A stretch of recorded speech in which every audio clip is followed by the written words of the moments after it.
26 November 2022 ભારતનો સંવિધાન દિવસ। આ 73મો સંવિધાન દિવસ સમગ્ર ભારત ઉત્સાહભેર ઉજવી રહ્યું છે। સંવિધાન દિવસ કેમ ઉજવવામાં આવે છે? તો ભારત જ્યારે ગુલામ હતું અને અંગ્રેજોની ગુલામીમાંથી મુક્ત થવા માટે જે આઝાદીનું આંદોલન ચાલી રહ્યું હતું, ત્યારે 1939માં વિશ્વની અંદર સેકન્ડ વોર થયું, બીજું વિશ્વયુદ્ધ થયું અને બીજા વિશ્વયુદ્ધની અંદર અંગ્રેજોની અને ભારતની પણ મોટા પાયે સામેલગીરી હતી। 1944માં જ્યારે બીજું વિશ્વયુદ્ધ પૂરું થયું, ત્યારે અંગ્રેજોએ એવું નક્કી કર્યું હતું કે હવે ભારતમાંથી અમારે નીકળી જવું છે। આ સમય દરમિયાનમાં ભારતમાં પણ આઝાદીનું આંદોલન પૂરજોશમાં ચાલી રહ્યું હતું। ડૉક્ટર ભીમરાવ આંબેડકર આ દેશના અછૂતો, શોષિતો, પીડિતો, વંચિતો, અધિકાર વંચિતો બહુજનોની આઝાદીની લડાઈ લડી રહ્યા હતા। મોહનચંદ કરમચંદ ગાંધી એટલે મહાત્મા ગાંધી નામે ઓળખાતા ગાંધી સવર્ણ હિન્દુઓની લડાઈ લડી રહ્યા હતા। મોહમ્મદ અલી ઝીણા કે જેઓ મુસ્લિમોની લડાઈ લડી રહ્યા હતા। આમાં અંગ્રેજો સામે ત્રિમોરચે ભારતની અંદર આઝાદીનું આંદોલન ચાલી રહ્યું હતું।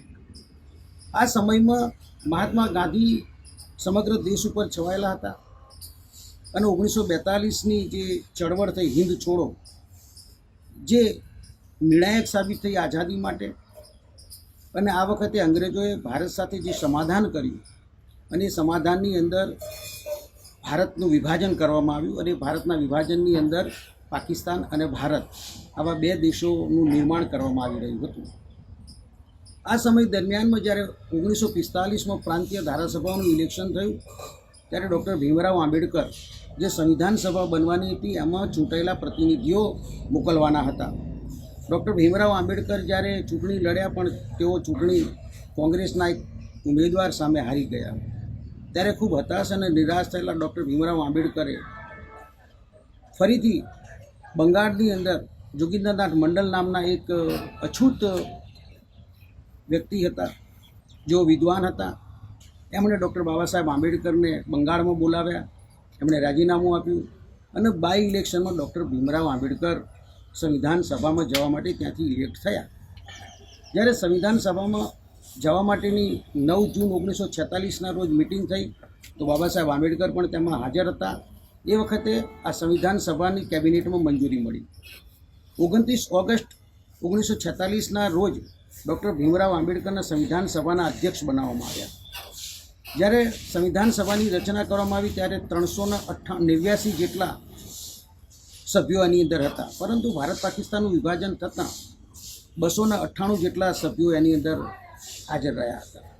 જ્યારે સંવિધાન સભાની રચના કરવામાં આવી અને સંવિધાન સભાના માધ્યમથી ડૉક્ટર બાબા સાહેબ આંબેડકરે જે બંધારણ ભારત માટે બનાવ્યું, એ બંધારણ બનાવવામાં ડૉક્ટર બાબા સાહેબ આંબેડકરને 2 વર્ષ 11 મહિના અને 18 દિવસ જેટલો સમય લાગ્યો હતો।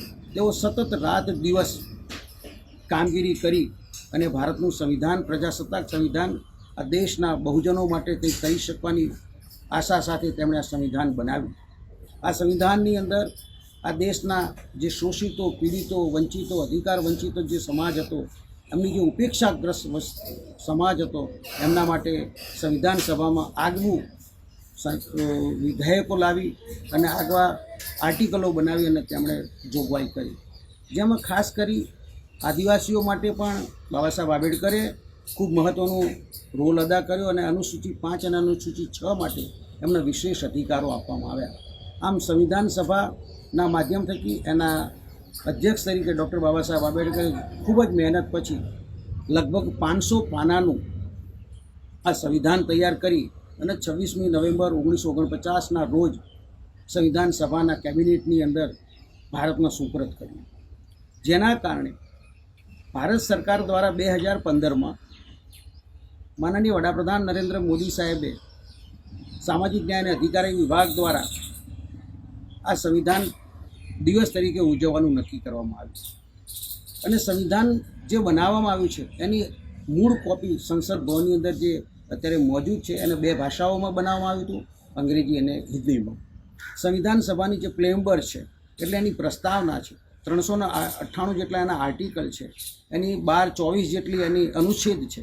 હવે અલગ અલગ દ્વારા બાબા સાહેબ આંબેડકરે ખૂબ મહેનતના અંતે આ સંવિધાન બનાવી અને ભારતના પ્રજાને લોકતાંત્રિક મૂલ્યોનું જતન થાય અને ભારતનું બંધારણ બનવાથી એના નીતિ નિયમોથી ભારતનો તમામ વર્ગનો ઉપેક્ષિત વર્ગ ખાસ કરીને છે એને ન્યાય અને અધિકાર મળે એવું એમણે ખૂબ ધ્યાન રાખ્યું હતું. અલગ અલગ વિવિધ દેશોના બંધારણનો તેમણે અભ્યાસ કર્યો અને જેમાંથી ભારતને એક એવું બંધારણ આપ્યું, લચીલું બંધારણ આપ્યું, એક તર્કબદ્ધ બંધારણ આપ્યું, એક લેખિત બંધારણ આપ્યું, જેના કારણે ડૉક્ટર ભીમરાવ આંબેડકર સમગ્ર વિશ્વની અંદર એક મહાન વિભૂતિ બન્યા અને ભારતના જે પ્રજાતંત્ર હતું એને સુદૃઢ બનાવવાનો ડૉક્ટર ભીમરાવ આંબેડકરે પ્રયત્ન કર્યો.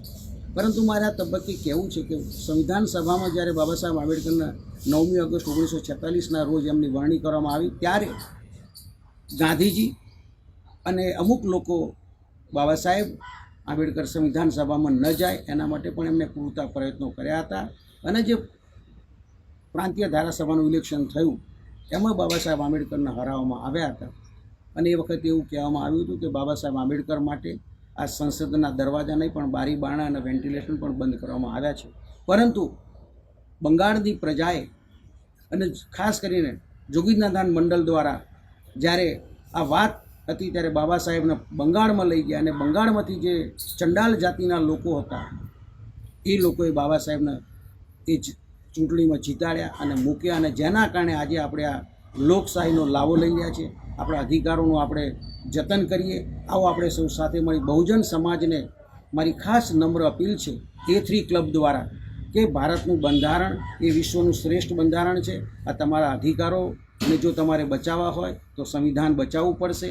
નહીંતર મને એવું લાગી રહ્યું છે આજની દ્રષ્ટિએ આજના દિવસે કે જો તમે આ સંવિધાનને નહીં બચાવો, તમે બધા બહુજનો એક નહીં થાવ અને જો બાબા સાહેબે આપેલા રસ્તે તમે નહીં ચાલો તો કદાચ એવું બનશે કે આપણા જે અધિકારો છે, આ જે સંવિધાન છે, સંવિધાન તો લેખિત રહેશે પરંતુ વાસ્તવિકતા રૂપે કદાચ આ અધિકારો આપણા છીનવાઈ જાય એવી પરિસ્થિતિનું નિર્માણ ધીરે ધીરે બની રહ્યું છે. એવું ન બને અને ભારતનો દરેક વર્ગ લોકશાહીના બંધારણના નિયમો અને નીતિ મુજબ ચાલે એવી આશાના અપેક્ષા રાખું છું. અને ગુજરાત અને ભારતના સમગ્ર દલિતો, આદિવાસીઓ, શોષિતો, પીડિતો, ઓબીસીઓ એમ સમગ્ર બહુજન સમાજને આજના A3 ક્લબ વતી અમે આગ્રહ કરીએ છીએ કે આવો આપણે સૌ સાથે મળી અને સંવિધાનનું જતન કરીએ અને જો સંવિધાન બચશે તો ભારતનો બહુજન બચશે અને જો સંવિધાન નહીં બચે તો ભારતના બહુજનને બચવું મુશ્કેલ બનશે.